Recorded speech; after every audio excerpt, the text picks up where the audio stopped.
On appose maintenant les dernières lettres au tableau pour accueillir les étudiants à l'Université de Moncton, campus d'Edmundston. Mais cette année, la note de la facture sera salée.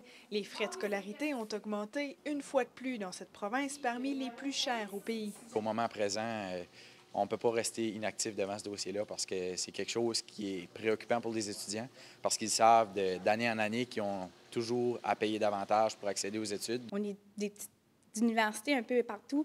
C'est pour ça que c'est plus dur parce qu'il faut que le monde se déplace puis à venir étudier d'une ville nouvelle. On ne peut pas tout terminer ici. Souvent, il faut aller à une autre université, déménager. On a un prêt du gouvernement, il y en a certains qui travaillent, mais pareil à ça, il faut t'apprendre à gérer tes choses parce que tes frais de scolarité, quand ils rentrent en bout de ligne, bien, il ne te reste plus grand-chose. Bien des enseignants vivent dans l'insécurité. Depuis quelques années, plusieurs postes de professeurs agrégés ont été remplacés par des chargés de cours. Il est très difficile par moment de pouvoir sécuriser ces postes-là ou même de pouvoir garder ceux qu'on reçoit déjà qui remplacent certains professeurs qui sont partis soit pour des départs volontaires ou même pour la retraite.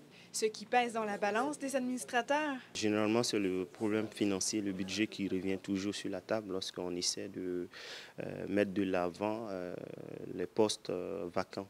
Le problème du budget revient de façon perpétuelle.